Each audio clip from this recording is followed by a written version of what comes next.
Muse. Oh, it has been, I don't remember how long it's been. It's been that long. And I'm sorry. I know that you and I have been working together, but I haven't had a conversation with you, and I've missed having my conversations with you. I need to get my Muse on.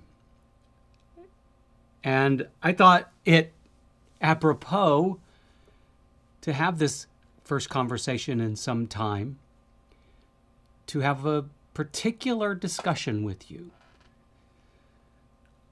I was, I was working on my taxes, actually working on the tax packet that I sent my accountant because I don't do taxes. I do them. I pay them. That kind of math eludes me because it's like bizarro math. Everything is in reverse. But this is not a conversation about taxes. While I was going through my taxes views, I realized that I only published one book last year. Now, granted, that book was POTUS, but only one book. Now, as you well know, Muse, that my previous history of publishing books is quite different than that. Tells a very different story. There was a time that I was releasing 7 books a year and thought nothing of it. You were handing me all these brilliant ideas. I was cranking them out like there was no tomorrow. And I thought everything was going great. And then, something happened. And that something being, it was kind of a snowball of events, one might say.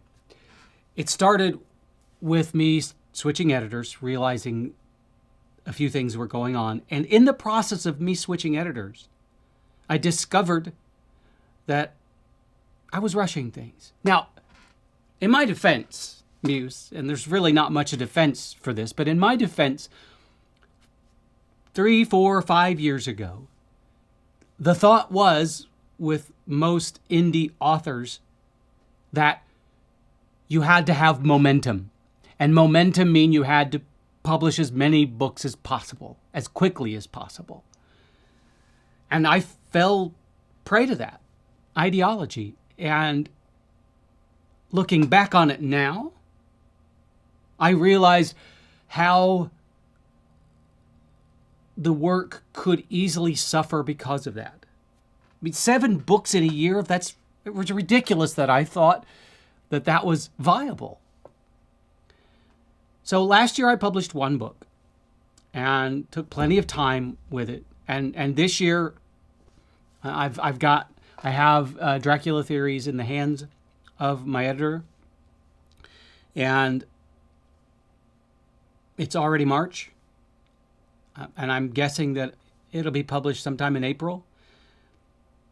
And I have a new series that I'm going to be writing for Devil Dog Press, but I'm going to make sure that in this contract that there's plenty of time to take the time that is necessary to write these. But now, and I don't feel like I owe you or readers an apology for this, because what I am doing now is I am taking more than the necessary time to give a book the care that it needs. Now, of course, there was more involved with just I forgot to tell you the rest of the story, which you already know, Muse, because you're here with me.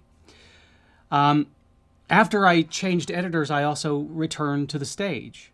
And especially with specific shows, I had to give all of my creative energy over to that and just simply couldn't write. So, and I'll keep going back to the stage because, that spark has been ignited. And last month I finished another show, and I'm going to give it a break before I start another one because I need to get Dracula Theory finished. I need to get this new series started with Devil Dog Press. I have another book that I'm writing that I'm going to submit to agents. Yeah, I'm finally writing something that I think is a, a, a book that would benefit from having an agent, and I think any agent would like this book because it's more in tune with what the average reader wants to read. Because let's face it, the average reader is not reading genre fiction right now, especially horror. I don't know why, because horror movies are having a sort of certainly not the golden age again. They're resurging, but it's not a golden age. But truth be told, Muse, we're still back and forth with these ideas. I have a ton of ideas to write, and I'm finding new ideas every day. But I just don't want to fall into that trap again of feeling like I have to just crank these stories out. I mean, look at mainstream authors. Look at King and Barker and Stevenson and Gibson and all of those guys and ladies. That they're not cranking. They're 1-2 books a year, maybe, because they know, and their publishers know, that a book takes time.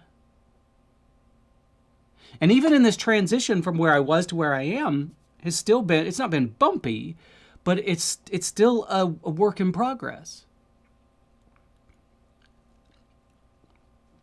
And I have in me, with every artistic endeavor I do, I have in me a drive for perfection, which was completely and utterly circumvented back when I was publishing 7 books a year. You cannot possibly come anywhere near that nirvana of perfection with the written word when you're scrambling to produce that many works. It's just not possible. So I have retuned my process, and am in the midst of continuing to retune my process such that I am now capable, or I am now set up to give each and everything I write the time it needs. And I would say, I not beg, but I would adamantly tell every author out there, especially indie authors, because traditionally published authors don't really have a choice, but every indie author out there, slow down. Your art deserves the extra time. And, maybe I know that there are still authors out there that feel like they have to have that sense of momentum continually moving forward, like this giant snowball, that you have this little tiny snowball at the top of the hill with this one little book, and you drop it off the hill, and it goes down and down and down and gets bigger and bigger and bigger and bigger and bigger. With every book it consumes, it just continues to grow and grow and grow. And by the time it hits the bottom of the hill, there's no way readers can avoid that snowball. But that's not the way it works. Because along the way, that snowball is going to pick up garbage and rocks and dog poop and all sorts of things that you don't want. If you take that one little snowball and you make that one little snowball as perfectly round as you can, perfectly formed, just like the perfect snowball, and you drop it off the hill, and on a very cold day, on a hill with no more snow, by the time that snowball gets down to the bottom, it's still going to be that same perfect snowball that you created, instead of collecting all that garbage. I know that analogy really doesn't work. I tried. I pulled that out of my ass. Sorry. But you know what I mean. You've got to know what I mean. That the more you try to pump out in a shorter amount of time, you're not going to be able to give that work the time it needs and the care that it needs. This is art, people. This is art. Art is not something that you just throw out or throw up. I mean, yeah, you can. And there are some artists out there that whose shtick is just plopping paint on canvas as quickly as they can and selling it. But you can't do that with the written word, because the written word needs to be caressed and molded and shaped. And it needs editors, and it needs proofers, and it needs all beta readers. It needs all of that. And it needs multiple rounds of beta readers. For example, I mean, when I first finished the Dracula Theory manuscript, I sent it out. That book saw more beta readers than any book that I've written. And I got incredibly important feedback that required work.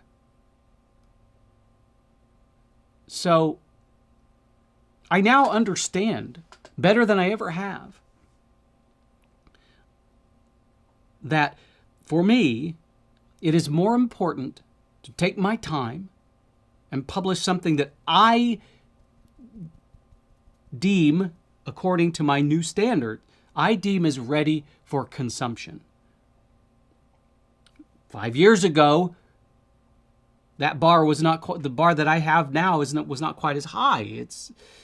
And I fell victim to that idea that we had to just continually pump out books. And sure, maybe there are readers out there that still want that. But I don't want to be a meme. I want to last. I want to have a canon of work that people will look back on and enjoy, even after I'm gone.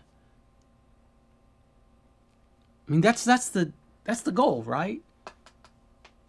The goal is to make, by using our voice,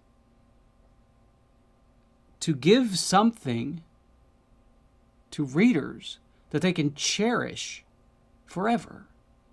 And I mean really cherish.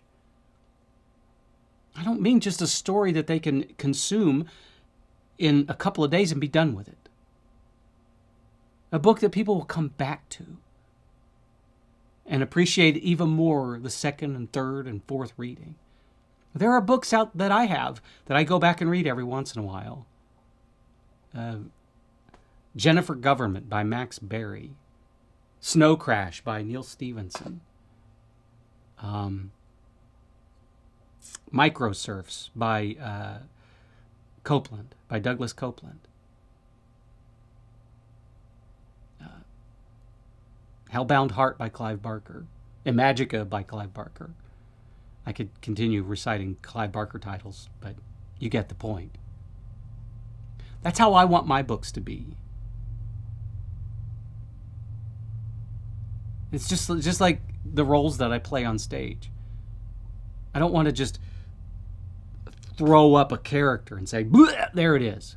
I want to be able to refine that character and have that character come from a place of truth and honesty and have it be organic. And that takes time.